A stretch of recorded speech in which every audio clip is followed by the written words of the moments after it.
Muito bem. Você pode curtir já e compartilhar aí.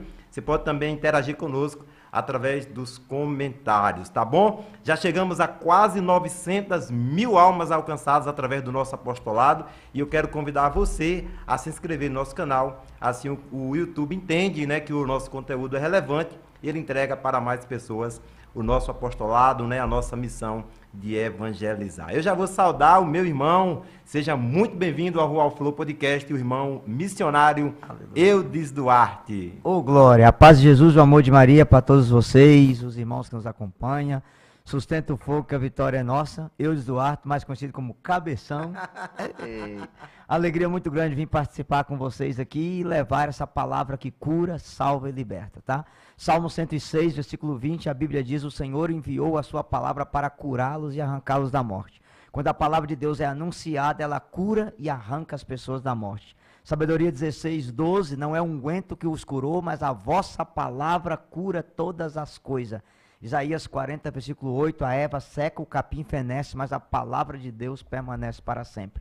Então você que vai acompanhar esse podcast, compartilha, porque a palavra de Deus tem poder de curar, salvar e libertar. Hebreus 4, 12, a palavra é viva e eficaz. A palavra de Deus é eterna, ela tem poder para nos curar. Amém? Eita glória, já deu para sentir, meu irmão, minha irmã, que vai ser fogo santo nesse episódio do Rural Flow Podcast. O senhor é natural de... Aleluia, Minas Gerais, uai. Mineiro. Embora tenha a cabeça de cearense, você já entendeu, né? O pessoal brinca aqui do pescoço para baixo é mineiro, daqui para cima é de Juazeiro do Norte. Aleluia. Nasci numa cidade de Minas chamada Padre Paraíso, quer dizer, nem na cidade, nasci mesmo na roça, na zona rural, irmão. Cresci a vida inteira na infância na zona rural, é bom o pessoal já saber. Eu tinha uma história um pouco dolorosa, meus pais se separaram, eu tinha 4 anos de idade. Eu gosto de brincar que o filme Esqueceu de Mim foi baseado na minha vida. Até processei o cara lá por danos morais, né? Pelo amor de Deus. Esqueceu de Mim, 1, 2, 3. E aí meus pais se separaram, minha avó me pegou para poder criar, eu passei a infância inteira sem pai e sem mãe. Foi um sofrimento muito grande, muito sofrimento. Eu sempre falo que, só pra você ter ideia, quando eu entrei na escola, o meu primeiro apelido foi Lúcifer Mirim. Só aí você imagina quem era a peça, né? Porque a rejeição, eu até escrevi um livro sobre isso, ela deixa essas consequências. A consequência da rebeldia, da carência, da revolta, do ódio. E aí, passei a infância toda. Quando eu aprendi a escrever o nome da minha mãe, o nome da minha avó, o nome do meu pai era neutro, para mim eu não tinha pai, mãe era minha avó. Sofri muito na escola com isso, era muito sofrimento. E aí, entrou para a adolescência, a rebeldia foi maior ainda. Eu gosto de dizer que tem professor meu que quando encontra vídeo na internet, fala assim, se você converter, o capeta converte. Vocês eram primo e irmão. E é verdade. E aí, por graça divina, e não vou falar muito das desgraças que eu fiz, senão o povo não assiste o podcast, né? Por graça divina, com 16 anos de idade, eu entrei num retiro chamado Virada Radical, da Renovação Carismática. O pregador era o Márcio Mendes, da Canção Nova. E eu entrei nesse retiro apaixonado por uma moça e saí de lá apaixonado por Jesus. Foi aquela voadora com os 2 pés que você toma, que assim eu me lembro que eu cheguei, sentei, o rapaz começou a última pregação, o tema era confiei no seu amor e voltei. E ele começou a pregar sobre o filho pródigo, parece que só tinha eu dentro do encontro. Você jovem que veio aqui não por Jesus, você veio que você está apaixonado por uma moça, Jesus está usando essa moça para ganhar seu coração. E eu segurei na cadeira, que você já imaginou eu chorando do lado da gata? Não dava, né? E ele foi pregando, e ele foi descrevendo a minha pessoa. Você que passou por abandono na infância, você que foi humilhado, você que foi rejeitado por pai e por mãe, pai, talvez hoje você é rebelde, você humilha, você briga com todo mundo, e toda essa maldade que você faz é para chamar a atenção, porque só Deus e você sabe quem você é. Ele ia pregar 1 hora, ele pregou 40 minutos e disse, jovem, se você quiser mudar de vida, fique em pé que eu quero orar por você. E eu me levantei já em lágrimas, como diz Jeremias, seduziste-me, Senhor, e eu me deixei seduzir. E eles começaram a cantar uma música que dizia, amor em mim, amor em ti, amor em nós, eu digo que sim. Mesmo se não te amaram, se com amor não te olharam, o Pai sempre te amou e ama, Deus com amor sempre te amou. E veio uma senhora, aquelas canelas de fogo que tinha antigamente na renovação, aquelas veinhas do reteté, e colocou a mão na minha cabeça e disse, Jesus, batiza esse menino. Meu irmão, até a unha do meu pé tremia. E ali eu capotei no chão, e caiu um homem velho, levantou um homem novo. E eu entrei naquele encontro, apaixonado por uma moça, e saí de lá chapado do espírito e apaixonado por Jesus. e nunca mais a minha vida foi a mesma. E tem um detalhe, né? Muita gente dizia assim, não, isso aí é fogo de paia, vai apagar. Tem 25 anos que está queimando e nunca se apagou, irmão, em nome de Jesus. Porque eu sempre falo que quando você faz uma experiência genuína do batismo no Espírito Santo, há um antes e um depois na sua vida. Santo Agostinho dizia que o Espírito Santo é o amor pelo qual nos tornamos amantes de Deus. Quando você faz essa experiência, você se apaixona por um Deus que é impossível você voltar atrás, né? A palavra diz lá em Lucas, capítulo 9, versículo 62, quem colocar a mão no arado e olhar para trás, não é digno do reino do céu. Gênesis 19, 17, quando Deus manda Ló fugir de Sodoma, ele diz, fuja para a montanha e não olhe para trás. A mulher de Ló olhou para trás e virou uma estátua de sal. Lá em Lucas capítulo 11, versículo 24, Jesus diz que quando o demônio sai de uma pessoa, ele volta e se encontrar a casa vazia, traz mais 7 e o estado fica pior do que o primeiro. 2 Pedro 2, versículo 20 a 23, diz, aqueles que conheceram o nosso Senhor Jesus Cristo e abandonaram as podridões do mundo, se nelas retornarem, seu estado torna-se pior do que o primeiro. Melhor fora não ter conhecido o caminho da verdade e da justiça e depois de conhecido, abandonado e voltar ao pecado. Aconteceu o que diz o provérbio, a porca voltou para o lamaçal e o cachorro voltou a comer o seu vômito. Eu nunca voltei atrás, porque eu sei em quem eu pus a minha confiança. Então eu sempre falo o seguinte, quem experimenta esse Espírito Santo para valer e mergulha nas profundezas dele, não retorna mais atrás, porque como diz São Paulo, eu sei em quem eu pus a minha confiança. Amém? Judas andou com Jesus, mas está no inferno, porque recusou o evangelho de Cristo. Entendeu? Tem 2 caras que se dá certeza que eles foram para o inferno. Judas e o bandido do lado esquerdo. Morreu do lado de Jesus, estava perto de Jesus, mas não aceitou a salvação oferecida por Cristo. Não adianta. Você pode estar com Jesus, morrer do lado dele, amanhecer no inferno, você não querer alargar o que você está vivendo. E às vezes você pega uns casos graves, meu irmão. Eu já peguei um caso num evento que eu estava pregando, quando eu acabei a pregação, chegou um mano, coleira de cachorro no pescoço, bonezinho do lado. E aí, mano, tipo assim, velho, posso falar com você? Eu falei, pode. Eu não gosto de igreja, tem tempo que eu não venho na igreja não me chama atenção, mas tipo assim, mano, a minha noiva e a minha namorada estavam aí, eu gosto muito dela, e ela disse que eu tinha que vir, eu vim. Aí você começou a pregação, e eu comecei a chorar, e com aquela oração eu caí no chão, quando eu levantei, eu estava naquele trem estranho que vocês falam aí, que eu não sei o que é, Candarinamanashi, Manaricanda, e aí, tipo assim, eu preciso de orientação sua. Eu falei, pois não, o que você precisa? Ele, eu vendo o bagulho. E se eu não parar de vender o bagulho, eu vou para os infernos? Eu falei, vai, de cabeça para baixo. Esperar os 11 ministros do STF que liberou o bagulho para você. Mas tipo assim, mano, eu tenho um carro, eu tenho uma moto, eu tenho um sítio, eu tenho uma casa, e tudo é dinheiro do bagulho. E aí? Eu falei, a moto que você tem, o carro que você tem, o sítio que você tem, a casa que você tem, é sangue de gente inocente assassinado por causa da desgraça que você vende. É lágrima de mãe chorando filho, assassinado num caixão por causa da desgraça que você vende. Essa moto que você vende, essa moto que você tem, esse carro que você tem, essa chácara e essa casa, é dinheiro sujo, é lágrima, é sangue, isso traz maldição para a sua vida. E eu, mano, e o que eu faço? Eu falei, simples, vende tudo que você tem, dá o dinheiro para uma obra de caridade, vá trabalhar de ajudante de pedreiro, morra pobre e ganha o céu, porque do jeito que você está, você vai queimar no fogo da eterna eternamente. Veio a ministra do Eucaristia, me agarrou pelo ombro, meu filho, você não pode falar isso não. Eu falei, por quê? É o maior traficante da cidade. Eu falei, azar. Se ele veio aqui, ele vai ouvir a verdade. Ele abaixou a cabeça, mano, melhor não ter falado com você. Eu falei, era melhor mesmo. Agora você vai voltar com a consciência pesada, porque a verdade eu te anunciei. Se você quiser obedecer, é problema seu. O evangelho não é imposto, o evangelho é proposto. Essa é a proposta. Renuncie o pecado e vá para o céu. Que se você morrer rico, com dinheiro de sangue inocente derramado, sinto muito, o diabo te espera no inferno. O que aconteceu, meu irmão? Eu não sei, mas o recado eu dei. E aquela senhora começou a contar a minha história para mim. E aí eu comecei a segurar, porque eu me lembrei dos discípulos de Emaús, Jesus no meio deles, contando a história de Jesus para o próprio Jesus. E ela foi contando, sei que ela contou meu testemunho inteiro. E quando ela acabou, e a moça do lado rachando o bico de rir, ela olhou para mim e disse assim, eu só tenho uma tristeza, eu não queria morrer sem encontrar esse rapaz de Minas Gerais, dar um abraço nele e agradecer pelo que ele fez na vida do meu filho. Aí nisso, era a hora do almoço, o menino entrou. Eu me disse, eu disse, você na minha casa? Ela, eu disse, você? Eu sou. Rapaz, eu recebi o abraço mais demorado na minha vida. E aquela mulher disse assim no meu ouvido, Senhor, eu posso partir em paz.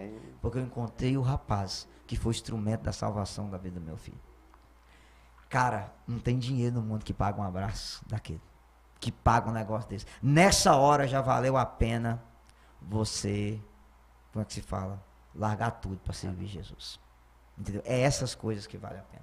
Então, alguém deve ter feito corte disso, então, né? Eu nem sabia. Provavelmente. Porque como eu não mexo com TikTok e Kawaii, normalmente o pessoal faz isso e joga nas redes aí. Nem sabia. Para rezar, toda a família reuniu, o clima era de velório. Sabe, a pessoa está despedindo. Tipo assim, eu tenho 2 meses de vida, 3 no máximo. E aquele senhor levantou um documento e disse assim, olha, eu estou aqui com o meu atestado de morte na mão. E eu levantei a Bíblia e disse, o senhor tem um atestado de testamento de morte. Eu tenho 2 testamentos de vida, o antigo e o novo. Para dizer para o senhor que a última palavra quem dá é Jesus.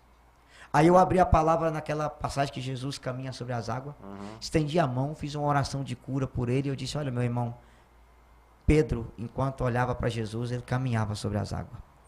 Não existe água que afunda uma pessoa que está olhando para Jesus. Eu sei que o seu caso é grave, mas eu peço ao Senhor, não tire os olhos de Jesus. Se Ele quiser te levar, amém. Mas se Ele quiser mostrar para a medicina que Ele é Deus, que Ele mostre que a última palavra da nossa vida, quem dá não é os médicos. Quem dá a última palavra é Jesus. Colocamos a mão nele, rezamos, estava eu com um irmão e fomos embora. Eu me lembro que isso foi setembro, quando foi em maio do outro ano, de 2018, eu estava pregando em Américo Brasiliense, uma cidade vizinha. E quando eu entrei no grupo para pegar, aquele senhor tinha um senhor, com um envelope na mão, ele olhou e disse, cabeção, você está me conhecendo? Eu falei, olha, a cabeça é grande, decoro muita coisa, mas o semblante eu não lembro. Aí ele começou a chorar e ele me disse, olha, você não vai lembrar não, mas em setembro do ano passado você foi em casa, eu tinha mais de 50 tumores de câncer, eu tinha 3 meses de vida. Passou os 3 eu não morri, 4 eu não morri, 5 eu não morri. E aí ele foi contando. E eu fui melhorando, e eu fui no médico, fiz todas as baterias de exame e vim aqui te entregar.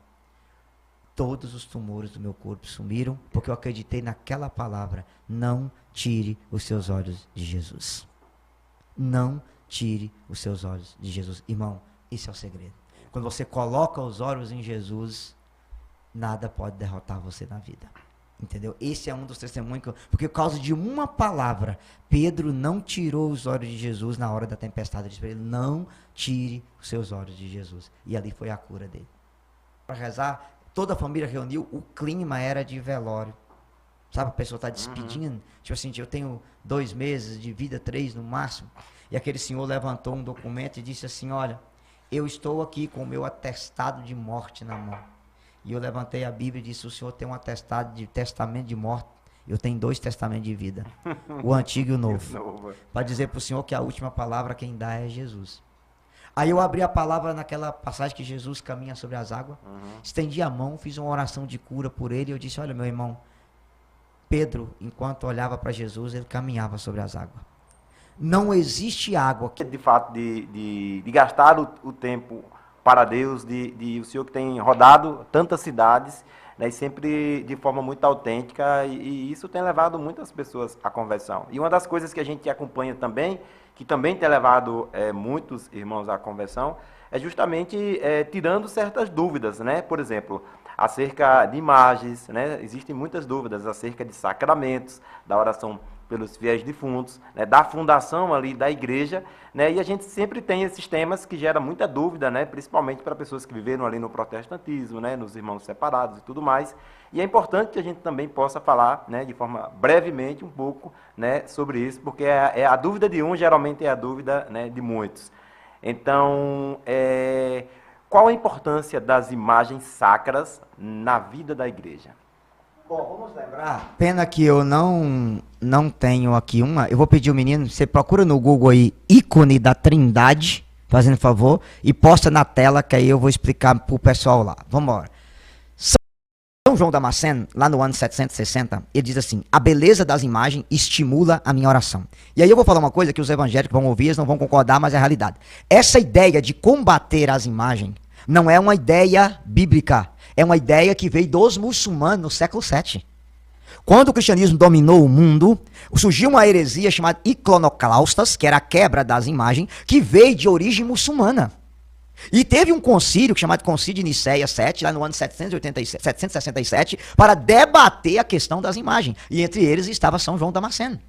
É bom saber disso. E outra coisa mais séria, a prova que isso é real é que as igrejas da Reforma, todas elas usam imagem. Os luteranos usam imagem, os anglicanos usam imagem, os presbiterianos antigos usam imagem, os metodistas antigos usam imagem e até os calvinistas antigos usam imagem.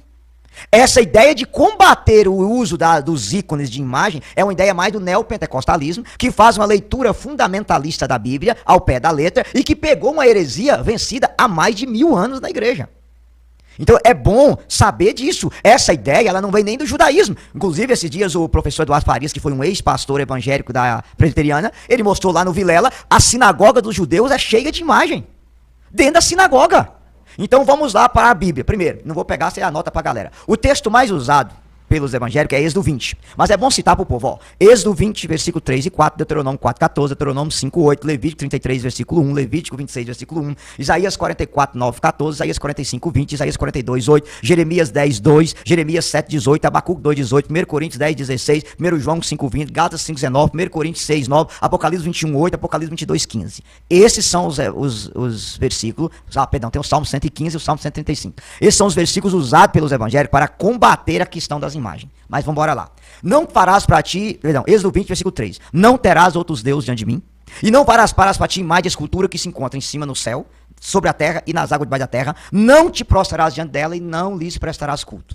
Ponto. Então vamos lá. Primeira pergunta que você faz é, qual o contexto? O povo de Israel estava saindo do Egito. O Egito tinha 7 deuses em cima, 3 sobre a terra e 2 debaixo da terra.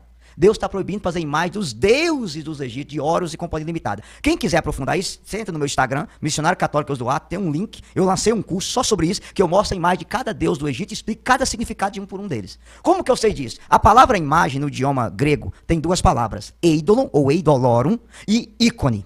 O ídolo é uma criatura que ocupa o lugar de Deus, que tira de Deus e o poder não está em Deus, o poder está nela. Ícone é uma imagem que me aponta para Deus, que me faz pensar em Deus e o poder não está em Deus. Perdão, o poder não está nela, o poder está em Deus. Então vamos para a Bíblia. Eu vou pegar Êxodo 25, versículo 18. A partir do versículo 10, Deus manda Moisés fazer a Arca da Aliança. No versículo 18 está assim, ó. Farás 2 querubins de ouro batido nas 2 extremidades da tampa, um do lado e um do outro. E o versículo 22 diz, ali virei ter contigo, é de cima da tampa, no meio dos querubins, que falarei com você. Deus manda Moisés fazer 2 imagens, 2 anjos, colocar em cima da arca e falava com Moisés no meio das imagens. O querubim era um ídolo ou era um ícone? O poder não estava no querubim, o poder estava em quem? Em Deus. Então aquele querubim não tirava de Deus, ele apontava para Deus. O poder não estava nele, o poder estava em Deus. Número 2, eu poderia citar para você, Êxodo 26, 1, Deus manda fazer imagem. Êxodo 26, 31, Deus manda fazer imagem. Êxodo 37, 7, Deus manda fazer imagem. Só no livro do Êxodo, ó, Êxodo 25, 18, Êxodo 26, 1, Êxodo 26, 31, Êxodo 37, 7. Só aqui Deus manda fazer imagem. Ponto. Depois, Deus pode fazer cura por meio das imagens? Pode. Números 21, versículo 8 e 9. Página 198. Deus disse o quê? Farás para ti uma serpente ardente e mete sobre um poste. Quem for mordido olhando para ela será curado. Moisés fez, pois, uma serpente de bronze, colocou num poste. Quem era mordido por uma cobra, para ela conservava a vida. Aí você faz a pergunta. Quem curava? Era a imagem ou era Deus? Era Deus. O poder estava na imagem ou o poder estava em Deus? Em Deus. A serpente tirava de Deus ou fazia pensar em Deus? Fazia pensar em Deus. Então ela não era um ídolo, ela era um ícone. Você olha para uma imagem da Virgem Maria, ela tira de Deus ou faz pensar em Deus? Ela aponta para Deus ou exclui Deus? Aponta para Deus. Se você faz uma oração diante de uma imagem e recebe uma cura, foi a imagem que te curou ou foi Deus que te curou? Então ela não é um ídolo, ela é um ícone. Para você entender melhor, Êxodo 32, por quê? Os evangélicos vão usar um argumento. Mas 2 Reis 18, 4, o rei Ezequias manda destruir a serpente de bronze, porque o povo começou a acender incenso e chamar ela de Neustã. Sim, aí o que era ícone virou ídolo, mas tem um mistério. Êxodo 32, do 1 ao 6, quando o povo faz o bezerro de ouro e fala, ó Israel, o Deus que tirou do Egito, Deus manda despedaçar o bezerro, porque o bezerro ocupou o lugar de Deus. Mas tem uma coisa bonita, lá no livro do Êxodo, no primeiro livro dos reis, quando Deus manda Salomão construir o templo, tem um detalhe, Deus manda Salomão colocar bois de ouro no templo, que eu vou ler para você aqui, 1 Reis 7, 29.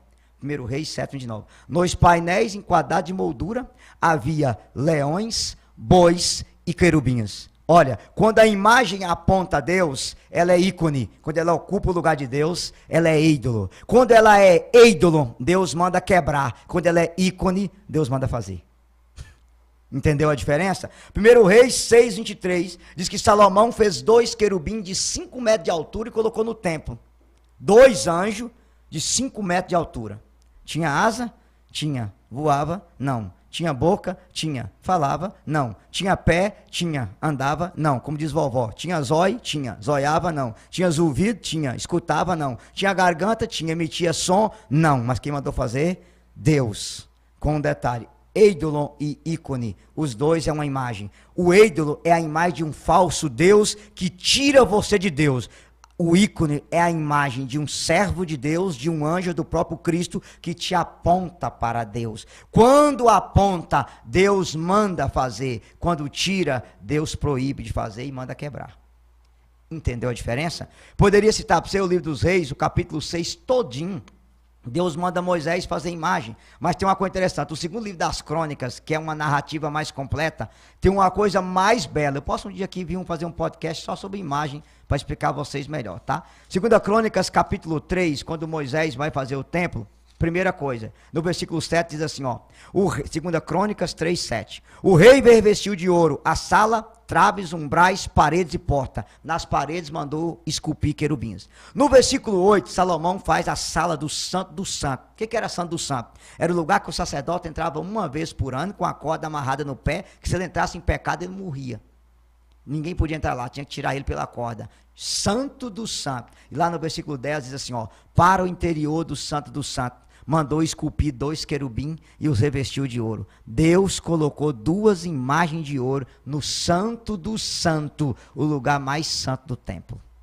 Aí vai perguntar, tem procissão na Bíblia com imagem? Tem. São 10 procissão, não vou citar todas. Quer um exemplo? Quando eles vão derrubar as muralhas de Jericó, coloca o sacerdote na frente com a arca da aliança. O que tinha em cima dela? 2 imagens. E eles dão a volta ao redor da muralha com o povo marchando atrás. É o quê? Uma procissão. Aonde que tem na Bíblia alguém de joelho diante de uma imagem? Josué, capítulo... Vou pegar, né? Que se eu falar, o pessoal vai assim, pregador, eu queria que você mostrasse. Então, vamos embora lá. Livro de Josué, vou pegar para você que eu vou te mostrar alguém de joelho diante de uma imagem e rezando. Você vai falar, misericórdia, nunca tinha visto isso na Bíblia. Você vai ver agora. Josué 7, versículo 6. Josué rasgou as suas vestes e prostrou-se com a face por terra diante da arca do Senhor. Tanto ele como os anciãos de Israel até a tarde. A arca tinha o que em cima dela? 2 imagens. Josué não tirou as imagens, ele se prostrou diante das 2 imagens. Na Bíblia é uma diferença de prostrar para venerar e prostrar para adorar. Exemplo, 1 Crônicas 29, versículo 20. O povo se prostra diante do rei e diante de Deus. Ao rei eles reverenciaram.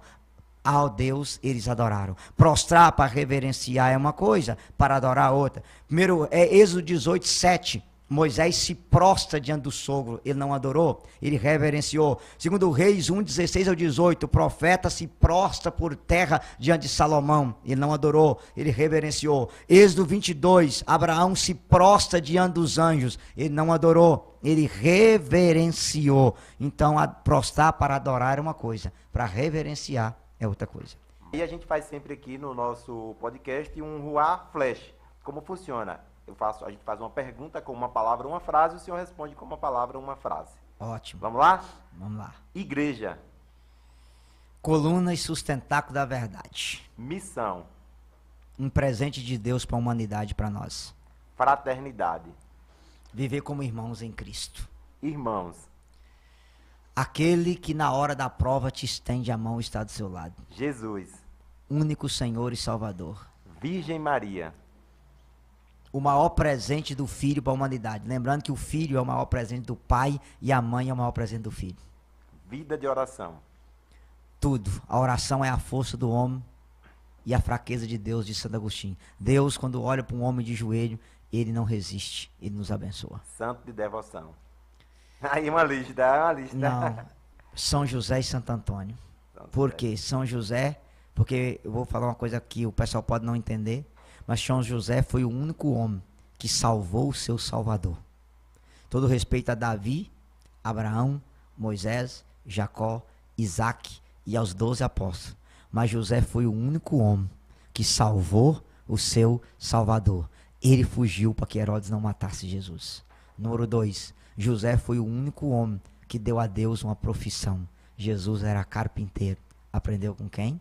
Com José. Número 3, José foi o único homem que fez um berço para Deus dormir, uma cama para Deus deitar. E número 4, Deus confiou os maiores presentes a José. A sua mãe e o seu filho foi confiado aos cuidados de São José. Uma referência católica. Padre Paulo Ricardo. Sem nenhuma dúvida. E eu poderia incluir mais 2 pessoas aqui top. Professor Felipe Aquino e o diácono João Vitor Mariano. Que vale a pena o pessoal procurar seguir. Muito. Esses 3 aqui é um presente. Claro, tem muita gente, né? Glória a Deus. O professor Eduardo Faria, que é um homem extraordinário. Agradecer 3 pessoas em especial. O Márcio Mendes, que talvez nunca ficou sabendo disso. Canção Nova. Da Canção Nova, porque assim, pode até fazer o corte e mandar para ele.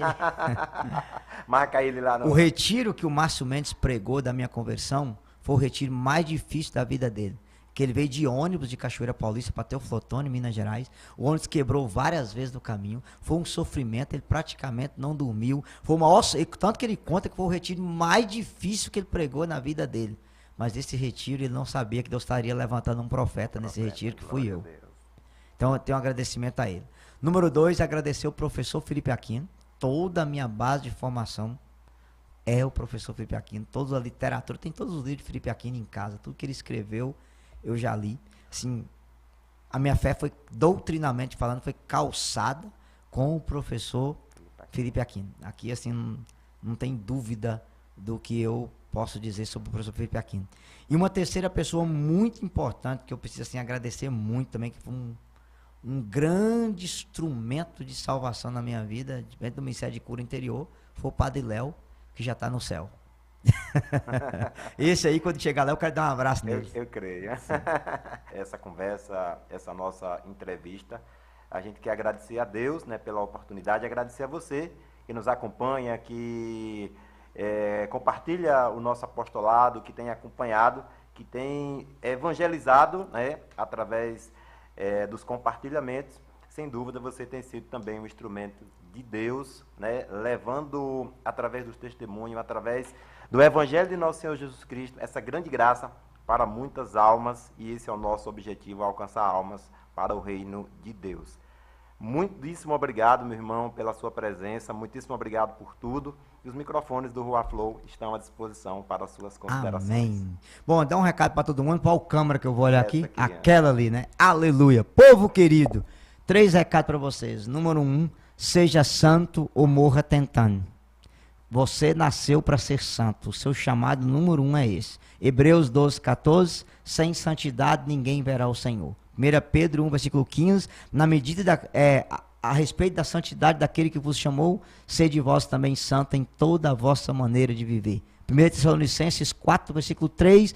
Essa é a vontade de Deus, a vossa santificação. Você tem que, se for um advogado, seja um advogado santo, um médico santo, uma enfermeira santa, um profissional santo. Você é chamado à santidade. E se você não virar santo, você é a pessoa mais falida da face da terra. Não vai adiantar ter diploma, doutorado, PhD, você vai para o inferno com diploma e tudo. Agora, na santidade, sem diploma, com diploma, nós vamos para o céu. Aleluia. Glória a Deus. Número 2. Conheça a sua fé católica. Vai atrás de Padre Paulo Ricardo, diácono João Vitor Mariano, Daniel Silveira, professor Eduardo Faria. Porque católico ignorante é futuro protestante. Sai da ignorância. Oséias 4,6. O meu povo se perde por falta de conhecimento. 2 Pedro 3,18. Crescei na graça e no conhecimento de nosso Senhor e Salvador Jesus Cristo. E número 3. Tenha uma vida profunda de oração. Santo Afonso de Ligório dizia, quem reza se salva, quem não reza se condena. 1 Tessalonicenses 5,17, orai sem cessar. Eclesiástico 18,22, nada vos impeça de orar sempre. É o segredo, é a vida de oração. Então, meu nobre, santidade, conhecimento da fé e vida de oração. E diga pro cão, vem quente que eu tô fervendo. Aleluia! Aleluia! Uma abençoada semana para você. Muito obrigado por nos acompanhar e até o próximo podcast. Aleluia. Foi.